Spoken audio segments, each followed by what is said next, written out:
দোকান টোকান বানাইয়া দিছে, সবকিছু দেখাশোনা তাই নেই করতো। অভিযোগ পাল্টা অভিযোগে সরগরম ঊনকোটি জেলার পেচারথল মাছমারা বাজার এলাকা। উল্লেখ থাকে যে ঊনকোটি জেলার পেচারথল মাছমারা বাজারে জায়গা সম্পত্তি নিয়ে চলতি মাসের 12 তারিখ মারপিটের ঘটনায় গুরুতরভাবে আহত এক মহিলা। জানা যায় ওই এলাকার বাসিন্দা অভিজিৎ রায় পেশায় একজন গাড়ি চালক। অভিজিৎ রায়ের স্ত্রীর অভিযোগ ছিল প্রায় সময় ওনাদের নিকট আত্মীয় তথা ওনাদের একই পরিবারের লোক হিমাংশু রায় অকারণে অভিজিৎ রায়ের পরিবারের লোকদের সাথে ঝগড়ায় লিপ্ত হয়। পাশাপাশি তাদের জায়গা সম্পত্তি নিয়ে বিবাদ থাকার কারণেই এই মারপিটের ঘটনাটি ঘটে। অভিজিৎ রায়ের স্ত্রী রীনা মালাকার সংবাদ মাধ্যমকে জানিয়েছিলেন যে চলতি মাসের 12 তারিখ বেধড়কভাবে মারপিট চালায় হিমাংশু রায়, ওনার স্ত্রী বাবলি রানী নাথ এবং ওনার ছেলে অঙ্কন রায় মিলে। তখন নাকি অভিজিৎ রায় ঘরে ছিলেন না। সেই দুর্বলতাকে কাজে লাগিয়ে ওরা মারপিট চালায় অভিজিৎ রায়ের স্ত্রী রীনা মালাকারকে। উক্ত বিষয় নিয়ে সাংবাদিকদের কাছে মুখ খুললেন হিমাংশু রায়ের স্ত্রী বাবলি রানী নাথ। তিনি সাংবাদিকদের মুখোমুখি হয়ে বলেন, রীনা মালাকারের তোলা সমস্ত অভিযোগ মিথ্যা এবং তাদের তোলা সমস্ত অভিযোগ তিনি খণ্ডন করে পাশাপাশি উভয়ের পক্ষ থেকে পেচারথল থানায় লিখিত আকারে অভিযোগ দায়ের করা হয়েছে।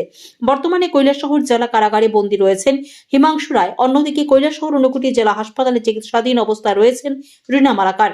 সাংবাদিকদের মুখোমুখি হয়ে বাবলি রানী নাথ ঘটনার বিস্তারিত জানান। ব্যুরো রিপোর্ট, লাল শক্তি নিউজ।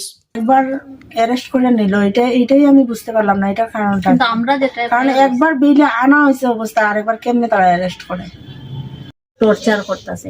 কিন্তু পৈতৃক সম্পত্তিটা অনেকবার যে মানে বাজার কমিটিও বইছে যে এটা আপনারা সবাই একটা সমাধানে জানি গিয়া সুজা ভাগ করিয়া, এখানে তো সবাই থাকতে পারতো না।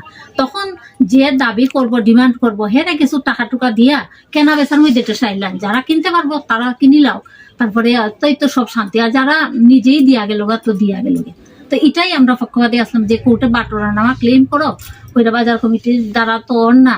তখন তারাও কইছে বাজার কমিটি যে আপনারা বাটোরা নামা ক্লেম করেন, তারপরে দেখেন যার যার নামে আইয়া পড়ুক জায়গাটা সঠিক ইয়ে কইরা নির্দিষ্টভাবে, তখন আপনারা এটা কেনা বেচা হোক বা যেভাবে ওই হোক এটা তো সুষ্ঠু সমাধানে আইব।